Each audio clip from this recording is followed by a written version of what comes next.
اور وہ یہ کہتا ہے کہ یہ بچوں کی لگ جائے گی، بچوں کی بدوائیں لگ جائیں گی. تو اب تو سعودی عرب کے ساتھ دفاعی معاہدہ بھی ہو گیا نا.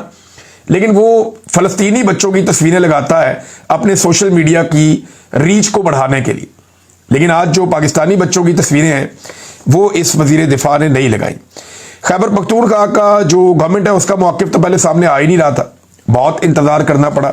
بڑا لمبا انتظار کرنے کے بعد بالآخر جو ہے وہ علی امین گنڈا پور صاحب کا سٹیٹمنٹ ایک جاری کیا گیا خیبر پختونخوا حکومت کی جانب سے. گنڈا پور صاحب کی جو ویڈیو آئی ہے اس میں آڈیو نہیں ہے، ورنہ نارملی وہ ایک بیان جاری کر دیتے ہوتے ہیں، لیکن اس پہ کوئی اس طرح کا بیان نہیں آیا. پاکستان تحریک انصاف کا موقف آپ پہلے دیکھ لیجئے، پھر میں آپ کو بتاتا ہوں کہ یہ چل کیا رہا ہے، خیبر پختونخوا کی حکومت کیا کہہ رہی ہے، وفاق کیا کہہ رہا ہے، اور سیکورٹی ذرائع اب فوج کیا کہہ رہی ہے. یہ سارا میں آپ کے سامنے رکھتا ہوں. شیخ وقاص اکرم نے تحریک انصاف کا رد عمل دیا. وہ کہتے ہیں کل رات وادی تیرا کے افسوسناک واقعے میں جس کے نتیجے میں کئی گھر مکمل طور پر تباہ ہو گئے، متعدد قیمتی جانوں کا ضیاع ہوا جن میں معصوم بچے بھی شامل ہیں، اس واقعے پہ پاکستان تحریک انصاف شدید دکھ اور افسوس کا اظہار کرتی ہے. ہم شہداء کے خاندانوں کے غم میں برابر کے شریک ہیں. اب فوج یہ کہہ رہی ہے کہ یہ شہداء نہیں ہے، یہ ہلاک ہوئے ہیں، اور میڈیا بھی یہی چلا رہا ہے. اور وہ یہ کہہ رہے ہیں کہ جی فیکٹری میں بم پھٹ گیا، کوئی بم والی فیکٹری تھی اور اس کے بعد وہاں پہ دہشت گرد مارے گئے. اب پی ٹی آئی کہہ رہی ہے کہ ہمیں بہت افسوس ہے، دکھ ہے، شہداء کے خاندانوں کے غم میں برابر کے شریک ہیں. ہم شہداء کے بلند درجات کے لیے دعا گو ہیں اور زخمیوں کی جلد صحت یابی کے لیے اللہ تعالیٰ سے دعا کرتے ہیں. عمران خان کی پالیسی واضح ہے کہ اس قسم کے اقدامات نہ صرف امن و امان کو شدید نقصان پہنچاتے ہیں بلکہ ان کا مقصد پاکستان تحریک انصاف کی حکومت اور عوامی مینڈیٹ کے خلاف سازش کے علاوہ کچھ نہیں ہے. تحریک انصاف کی خیبر پختونخوا حکومت نے شہداء کے لواحقین کے لیے فی کس 1 کروڑ روپے معاوضے کا اعلان بھی کیا ہے. 1 کروڑ روپے کا معاوضہ بھی انہوں نے جاری کر دیا اور یہ واضح کیا کہ اب دہشت گردوں کے مرنے پہ 1 کروڑ روپیہ صوبائی حکومت کیوں دے رہی ہے. اگر تو یہ دہشت گرد مارے گئے ہیں تو صوبائی حکومت 1 کروڑ روپیہ ہر مرنے والے کے لواحقین کو کیوں دے رہی ہے. یہ ایک بڑا سوال ہے نا. وہ بزرگ ہیں، ان کے خاندان کے 19 افراد اس واقعے میں جاں بحق ہو گئے ہیں. اب انہیں 19 کروڑ روپیہ دیا جائے گا، وہ اس 19 کروڑ کا کیا کریں گے؟ 9 بچے ان کے شہید ہو گئے، 6 خواتین ان کی شہید ہو گئی، 4 ان کے گھر کے مرد شہید ہو گئے، پورا خاندان تباہ ہو گیا جو سوشل میڈیا پہ آ رہا ہے، ان کی ویڈیو بھی آ رہی ہے. تو وہ 19 کروڑ روپے کا کیا کریں گے؟ اب کہاں لے کر جائیں گے؟ زندگی کا ان کا آخری ٹائم چل رہا ہے، خود بھی وہ بہت بزرگ ہیں. تو اس پہ انہوں نے کہا جی کہ یہ وعدے کیا ہے کہ دہشت گردوں کے خلاف کارروائیوں کے نتیجے میں عام شہریوں کی شہادت کسی صورت قابل قبول نہیں. یہ امپورٹنٹ جملہ ہے، دہشت گردوں کے خلاف کارروائیوں کے نتیجے میں. یعنی یہ انہوں نے کنفرم کیا کہ یہ دہشت گردوں کے خلاف کارروائی کی گئی ہے، اور یہ کارروائی دہشت گردوں کے خلاف کون کرتا ہے؟ سیکورٹی فورسز کرتی ہیں. تو اس کا مطلب ہے کہ یہ جو بمباری ہوئی ہے یہ ہماری سیکورٹی فورسز نے دہشت گردوں کے خلاف کارروائی میں کی ہے، اور اس کے نتیجے میں شہادتیں کسی صورت قابل قبول نہیں ہیں عام شہریوں کی. اب اس کو یہ نام دے رہے ہیں کولیٹرل ڈیمیج کا. تو اپنے ملک میں کولیٹرل ڈیمیج نہیں ہوتا یہ ہے کہ سیکورٹی فورسز کی یہ ذمہ داری ہوتی ہے کہ جتنا مرضی نقصان ہو جائے ایک عام آدمی کی جان نہیں جانی چاہیے، اور اس کے لیے سیکورٹی فورسز اپنی قربانیاں پیش کرتے ہیں کیونکہ وہ اسی کام کے لیے بھرتی ہوئے ہیں. یہ دشمن کے ملک میں جا کے کیا جاتا ہے کہ ہمارا ایک بھی بندہ نہ مرے، اور ہم جتنے مرضی دہشت گرد مارے یا دشمن مارے، اگر وہاں کولیٹرل ڈیمیج ہوتا بھی ہے تو خیر ہے، ہمارے کون سے ملک کے لوگ ہیں. لیکن جب آپ اپنے ملک میں کوئی آپریشن کرتے ہیں تو آپ کی پوری کوشش یہ ہوتی ہے کہ جتنا مرضی سرکار کا نقصان ہو جائے، ہم نے ایک بھی سویلین کو جاں بحق نہیں ہونے دینا. اور یہاں تو لگ بھگ 2 درجن سویلین جو ہیں وہ جاں بحق ہو گئے ہیں، اور ایک ہی واقعے میں ہو گئے ہیں. تو اس کے بعد انہوں نے کہا جی کہ باجوڑ کے طرز پہ ہم قیام امن کے لیے جامع اقدامات کریں گے، اور عوام کا اعتماد بحال کرنا تحریک انصاف صوبائی حکومت کی اولین ترجیح ہے. ہر حال میں امن و امان کے جان و مال کے تحفظ اور آئین اور قانون کی بالادستی کے ساتھ ہم کھڑے ہیں. اس مقصد کے لیے اپنی جدوجہد جاری رکھیں گے. اچھا، اس میں چند سوالات ہیں. ایک تو انہوں نے پاکستان تحریک انصاف نے بالکل یہ نہیں بتایا کہ یہ کس نے کیا، بالکل یہ نہیں بتایا کہ یہ کیسے ہوا، بالکل یہ بھی نہیں بتایا کہ اس کے اوپر کوئی تحقیقات کی جا رہی ہیں، بالکل یہ بھی نہیں بتایا کہ کس قسم کی قانونی کارروائی ہوگی، بالکل یہ بھی نہیں بتایا کہ اس کے لیے ذمہ دار کون ہے. بس یہ بتایا کہ جناب ہمیں بہت برا لگا، یہ لوگ شہید ہو گئے ہیں، ہم ان کو 1 کروڑ روپیہ فی کس دے رہے ہیں. اور ایک بات کلیئر کی کہ یہ ہمارا سیکورٹی فورسز نہیں ہے. یہ بات انہوں نے کلیئر کر دی. اور وہ یہ ایسے کی کہ جناب وہ دہشت گردی کارروائیوں کے نتیجے میں یا دہشت گردی کے خلاف جو آپریشن ہو رہا ہے یا کارروائی ہو رہی ہے اس کے نتیجے میں عام شہریوں کی شہادت کسی صورت قابل قبول نہیں ہے. ساری کہانی اس ایک جملے کے اندر ہے. اب پاکستان تحریک انصاف کا رویہ اس معاملے کے بعد بھی جو خیبر پختونخوا کی حکومت ہے اس کا لگ بھگ معذرت خوانہ رویہ ہے. عمران خان صاحب کی پالیسی اس سے مختلف تھی اور مراد سعید صاحب نے اب بڑا کھل کر سٹیٹمنٹ دیا ہے. ہمیشہ مراد سعید کی جانب سے مجھے لگتا ہے یہ کوشش کی گئی کہ خیبر پختونخوا کی حکومت کو وہ کسی بھی صورت ہیڈ آن نہ لیں, لیکن اس مرتبہ مراد سعید نے بڑے سخت بیانات دیے ہیں. انہوں نے کہا جی کہ اگر آپ نے ملٹری آپریشن کی اجازت نہیں دی تو کھل کر آئیں اور بتائیں, بلکہ عملی اقدامات کریں. ایکشن ان ایڈ سول پار یہ ایک قانون ہے جس کے تحت فوج خیبر پختونخوا کے اندر آپریشنز کرتی ہے, اور یہ جو قانون ہے یہ خیبر پختونخوا سے پاس ہوا ہے. خیبر پختونخوا کی اسمبلی اس کو 5 منٹ میں ختم کر سکتی ہے, اکثریت ہے علی امین گنڈا پور کے پاس, اور ویسے بھی عدالت نے اس کو اڑا دیا تھا قانون کو. یہ تو خیبر پختونخوا کی ہی حکومت اپیل لے کر سپریم کورٹ میں گئی ہوئی ہے اور سٹے لیا ہوا ہے.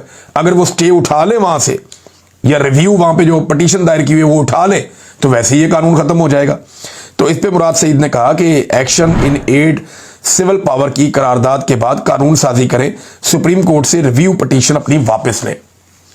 مزید جو ہے مراد سعید نے کہا صوبائی حکومت وادی تیرہ میں لڑاکا طیاروں سے جو شہید کیے گئے ہیں اس کے خلاف اپنی مدعیت میں ایف آئی آر درج کرے. یہ جعلی ایف آئی آر پر گھر توڑتے ہیں. آپ اتنے شہداء کا مقدمہ کر کے ان کو گرفتار نہیں کر سکتے, یعنی یہاں تو جعلی ایف آئی آر کے اوپر لوگوں کے گھر توڑ دیتے ہیں, یہ مراد سعید کہہ رہا ہے. اور آپ اتنے سارے شہید ہو گئے ہیں آپ کے, تو آپ گرفتار نہیں کر سکتے ان لوگوں کو. کابینہ کا اجلاس بلا کر اپنی پوزیشن واضح کریں اور علل اعلان ان مجرموں کا محاسبہ کریں اور عملی اقدامات کی طرف بڑھیں.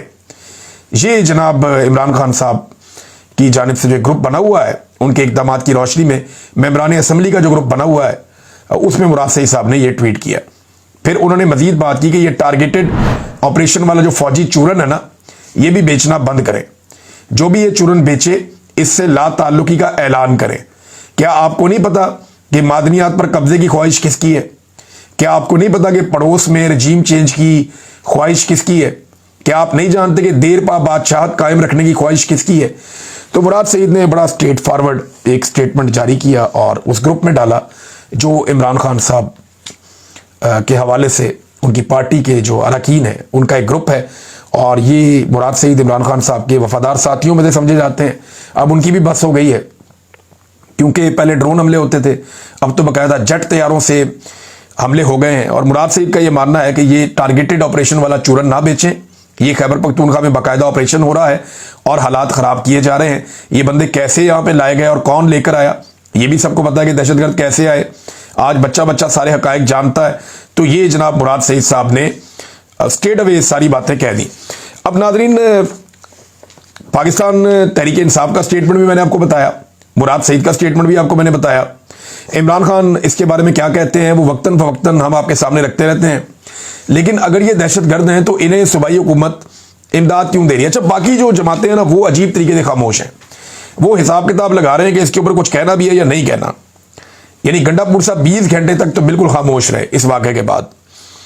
پھر جب کور کمانڈر ہاؤس کی جانب احتجاج کی کال آئی اور بڑا سیاسی اتحاد بھی اس کے اندر شامل ہو گیا مقامی قیادت کے علاوہ, تو پھر گنڈا پور صاحب ہوش میں آئے. انہوں نے اس کی مذمت کی اور لوائقین کے لیے 1 کروڑ کے معاوضے کا اعلان کر دیا. اب عمران خان صاحب کا سٹیٹمنٹ ہے وہ میں آپ کو پڑھ کے سناتا ہوں. اس کے بعد ڈونلڈ ٹرمپ کے حوالے سے اور امریکہ میں اقوام متحدہ کے حوالے سے کوئی ڈیولپمنٹ ہے وہ آپ کے سامنے رکھوں گا. عمران خان صاحب کہتے ہیں کہ توشہ خانہ 2 کا جھوٹا کیس مکمل طور پر زمین بوس ہو چکا ہے, کیونکہ یہ کیس جس شخص کے بیان کی بنیاد پر کھڑا کیا گیا تھا وہ گواہ ہی عدالت میں جھوٹا ثابت ہو چکا. اس کیس کو مزید کھینچنے کا جواز نہیں بنتا, کیونکہ پروسیکیوشن کی جانب سے پیش کیے گئے گواہ بریگیڈیئر احمد اور کرنل ریحان نے بھی یہ بیان دیا ہے کہ توشہ خانہ سے لیے گئے تحفوں کے کاغذات مکمل تھے. لیکن تمام ثبوتوں اور سرکاری گواہوں کے جھوٹے ثابت ہونے کے باوجود کیس کی سماعت جاری ہے. اگر سیاسی انتقام ہی مقصد ہے تو اس جھوٹے کیس میں بھی میری اور بشرا بی بی کی بریت اسی ہفتے ہو جانی چاہیے اگر انتقام نہ لینا ہو تو. جمعرات کو القادر کیس کی بھی بلاخر تاریخ دے دی گئی ہے. مجھے اب بھی امید ہے کہ عدالت میرٹ اور قانون کو سامنے رکھتے ہوئے ان مقدمات میں انصاف دے گی اور اس جھوٹے کیس میں رہائی ہو جائے گی۔ محسن نقوی نے کرکٹ اور عاصم منیر نے پاکستان کا ایک جیسا حال کر دیا ہے۔ پاکستان میں ہر ادارہ اس وقت تباہی کا شکار ہے۔ کرکٹ واحد کھیل ہے جو پوری قوم شوق سے دیکھتی ہے۔ کرکٹ کو بھی جب سے منظور نظر محسن نقوی کے حوالے کیا گیا ہے، تباہی ہی تباہی ہے۔ پاکستانی ٹیم نے 2021 میں بھارت کو 10 وکٹوں سے شکست دی تھی اور تب ایک بااعتماد ٹیم تھی۔ ان کے پاس میچ جیتنے کا ایک واحد طریقہ یہ ہے کہ عاصم منیر اور محسن نقوی کو اوپننگ بیٹسمین کے طور پر بھیجا جائے اور سکندر سلطان راجہ، قاضی فائد عیسیٰ کو امپائرنگ دی جائے اور ڈوگر کو تھرڈ امپائر بنا دیا جائے، کیونکہ موجودہ سیٹ اپ کو جیتنے کا یہی ایک طریقہ معلوم ہے کہ یہی ایک طریقہ سے جیت سکتے ہیں۔ عاصم منیر کو سوچنا چاہیے کہ اپنے ناجائز اقتدار کو طول دینے کے لیے اس نے کیا کچھ کیا ہے۔ سب سے پہلے جمہوریت ختم کی، 9 مئی کا فالس فلیگ کر کے ملک کی سب سے بڑی سیاسی جماعت کو کچلا۔ پھر 8 فروری کو انتخابات میں عوام نے جو مجھے 2/3 اکثریت دی، اسے چھین کر اقتدار ان چوروں کے حوالے کر دیا جنہوں نے عوام کا پیسہ لوٹنے کے سوا کوئی دوسرا کام نہیں کیا۔ باوجود ڈکٹیٹرشپ مشرف کو اگر کوئی عوامی حمایت حاصل تھی تو اس کی 2 وجوہات تھیں۔ ایک، اس نے میڈیا کو آزاد کیا تھا۔ 2، وہ ملک کے 2 کرپٹ ترین خاندانوں یعنی شریف اور زرداری خاندان کا احتساب کر رہا تھا۔ اب اسی سزا یافتہ کرپٹ مافیا کو دوبارہ ملک پر مسلط کر کے ملک کو کئی دہائیوں پیچھے دھکیل دیا گیا ہے۔ دوسرا، 26ویں ترمیم کے ذریعے عدلیہ کی خود مختاری سلب کر کے اسے ایک سرکاری ادارے میں تبدیل کر دیا گیا ہے۔ اس کے باوجود وہ ججز قابل تحسین ہیں جو آج بھی قانون کی حکمرانی اور آئین کی بالادستی کے ساتھ کھڑے ہیں۔ یہ ججز پوری قوم کے ہیروز ہیں اور پوری قوم ان کے پیچھے کھڑی ہے، جنہوں نے ان کٹھن ترین حالات میں بھی حق کا علم اٹھایا ہے۔ دوسری جانب وہ ججز جو عاصم لا کے سامنے جھکے ہوئے ہیں، انہیں نہ تو تاریخ اور نہ ہی یہ قوم کبھی معاف کرے گی۔ تیسرا، ملک میں ظلم کا بازار گرم کیا گیا، اخلاقی نظام کو مکمل طور پر تباہ کیا گیا اور انسانی حقوق کی بدترین پامالیاں کی گئیں۔ لوگوں کو جیلوں میں ڈالا گیا اور ملٹری ٹرائل کر کے غیر قانونی سزائیں دی گئیں، اور یہ سلسلہ بنا کسی احتساب کے خوف کے جاری ہے۔ اچھا، ملٹری ٹرائل میں یہاں میں روکتا ہوں عمران خان صاحب کے بیان کو۔ ملٹری ٹرائل میں ایک اور ڈیولپمنٹ آئی ہے، اور وہ ڈیولپمنٹ یہ ہے کہ 135 دن گزر گئے جو سپریم کورٹ آف پاکستان نے فیصلہ دیا تھا کہ سویلین کا ملٹری ٹرائل کر دو۔ یہ ایک سیاہ فیصلہ ہے پاکستان کی تاریخ کا۔ اسی سلسلے میں جو تفصیلی فیصلہ اب آیا ہے وہ 135 دن کے بعد آیا۔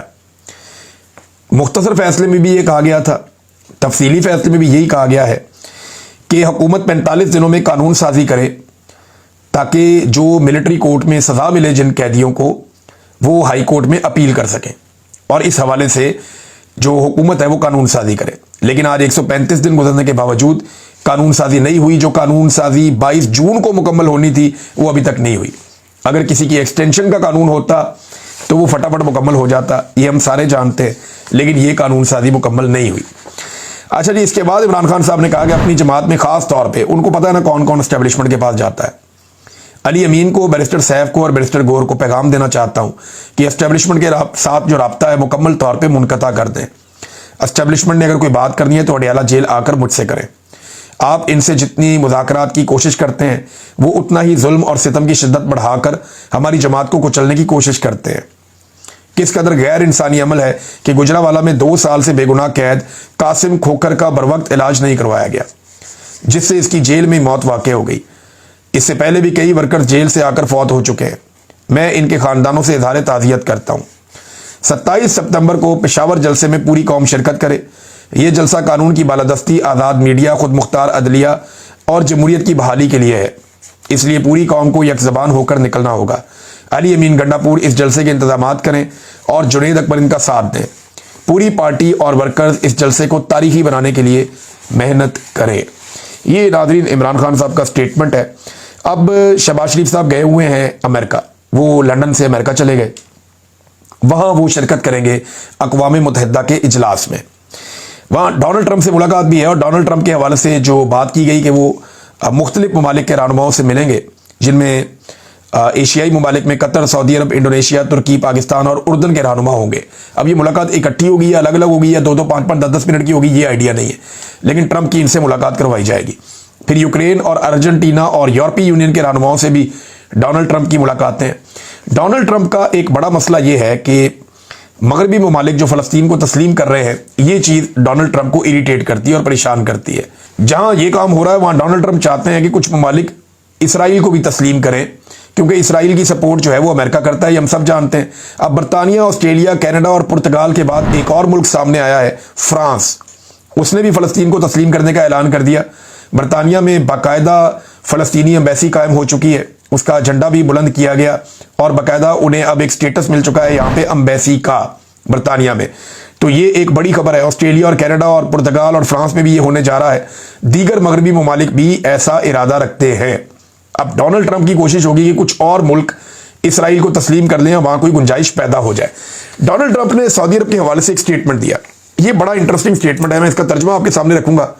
عمران خان صاحب نے تو خوش آئند قرار دیا کہ یہ جو ہوا ہے سعودی عرب کے ساتھ پاکستان کا معاہدہ، یہ خوش آئند ہے اور اچھی بات ہے، یہ فخر کی بات ہے۔ لیکن ڈونلڈ ٹرمپ نے سعودی عرب کے بارے میں ایک جو سٹیٹمنٹ دیا، یہ ذرا سٹیٹمنٹ آپ دیکھیے۔ We protect Saudi Arabia. Would you say they're rich?